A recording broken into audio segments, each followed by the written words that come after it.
Good morning, everyone. This is Dennis McGinn at NADA 2022, and I'm here with Chip Perry. A lot of people already know Chip.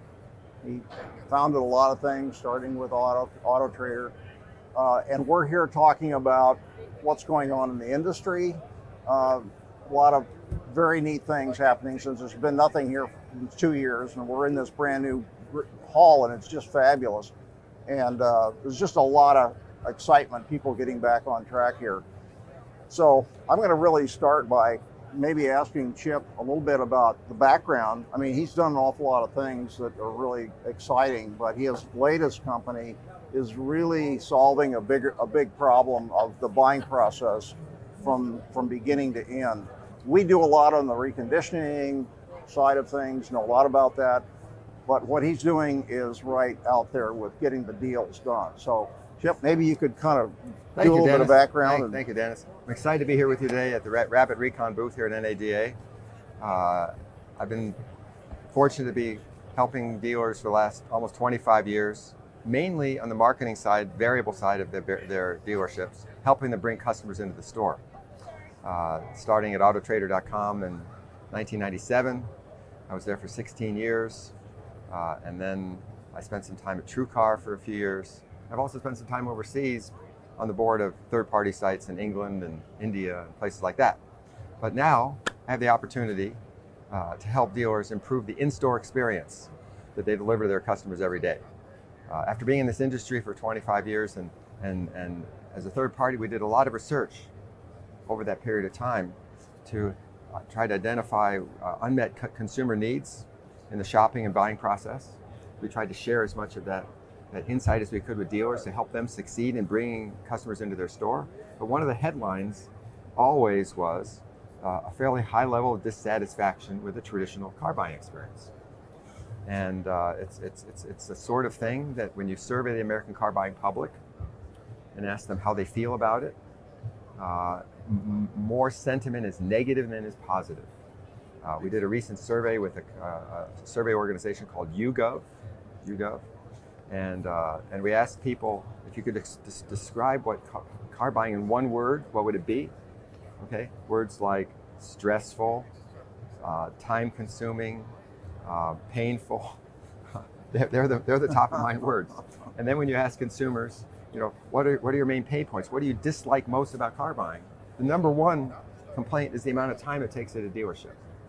The number two is around the turnovers that people have and being upsold by an F&I person in the back end of the process.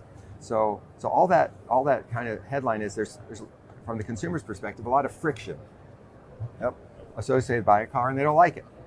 So when I discovered a company in Denver, Colorado called A2Z Sync that had been created by a dealer who had a passion and obsession for improving the customer experience by enabling one person to handle the whole transaction, I said, I'd like to become part of that. And when you think about the traditional sales process with all the steps and all the people that touch the deal and all the chances for handoffs and time wasting and awkward transitions, there's really only one solution to that kind of complex multi-person situation. And by the way, every time a person touches a deal, they get paid for it. Yes. Right? It's part of the cost structure. So there's only one solution to that. It's having one person handle the entire transaction. And so when I discovered A2Z Sync, they had pioneered this system that absorbed all aspects of the transaction on one screen, inside one application, and that was simple enough it could be delivered by one person to affect the entire transaction. And so it's very exciting to see how happy consumers are with this. They love the experience.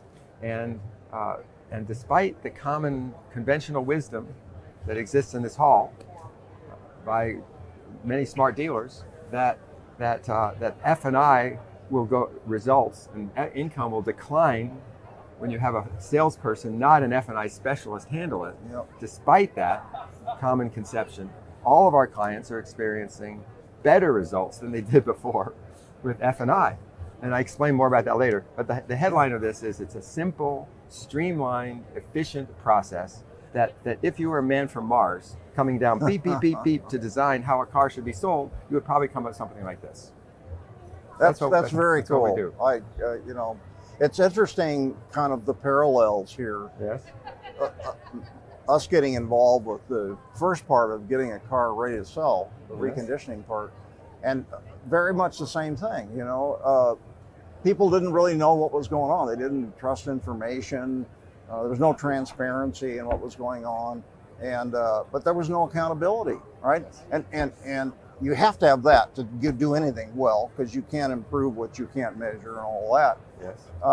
So I've had some exciting times too, kind of discovering ways to help people in the dealerships, starting with the technicians, and then moving to the management, and moving to the groups and people like that, to give them something to say, okay, I'm doing my part now. Look, Yes. I push this button, everybody can see I'm doing a great job.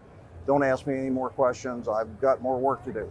But what you're doing, I think, is touching the experience in a different way than we touch it. Yes. But the consumer appreciates the better information about the car. The dealer has a higher quality merchandising capability with the tool you give them, and that touches the experience. And what you've done, I think, is obsess around an important detail that really matters in the transaction. Many dealers kind of skip over that detail. Yes. And don't execute well. So if we think about the great experiences we have in our lives, you know, Apple, Yes.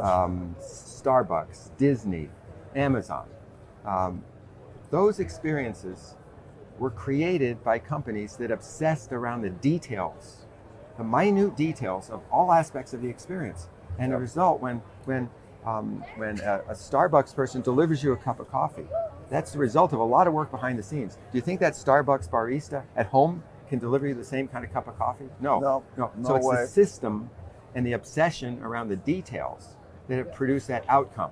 So you're helping dealers to produce a much better outcome in that part of the transaction, which is preparing to get people excited about the car. Yes. And we're helping dealers obsess about another part of the transaction, which is the in-store experience and the online at-home experience leading up to the in-store experience.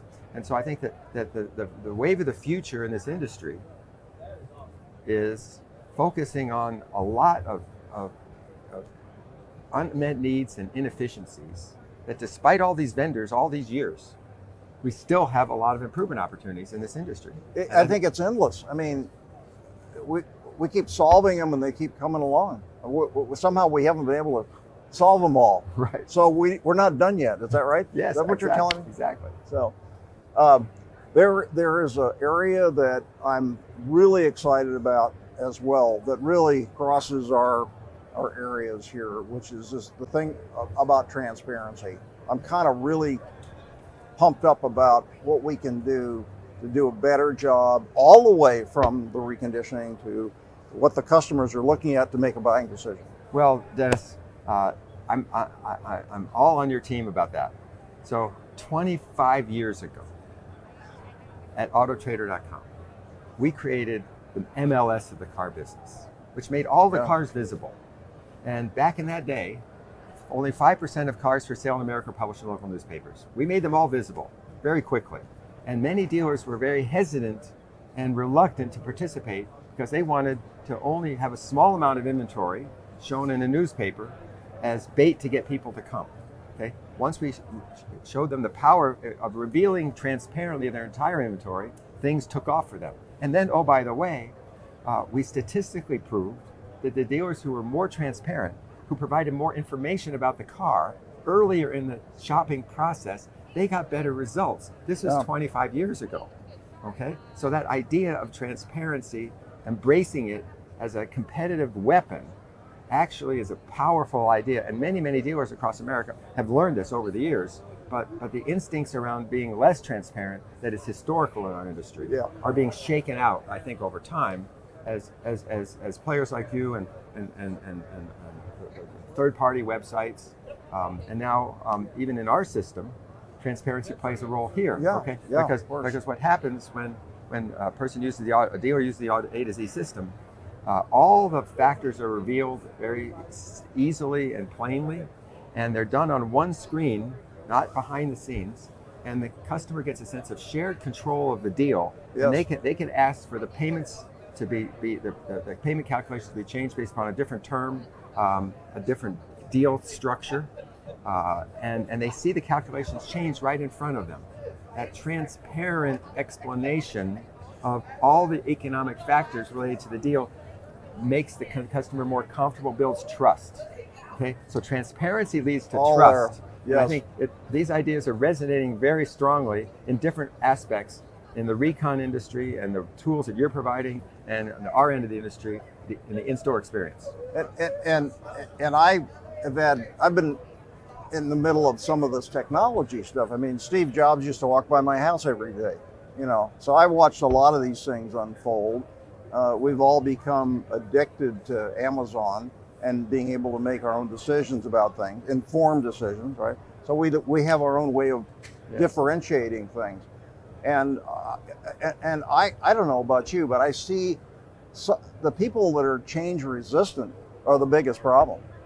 You know, they either can't figure out how to move to the next level, or their people don't want to move to the next level. So my experience over the years, bringing new things to the industry, you can categorize dealers around how quickly they adopt new things. So there are early adopters, who, when they see a good idea, even if it hasn't been economically proven, they can't, pull out a calculator and do an ROI on it. Their instinct tells them, this is going to help me sell cars.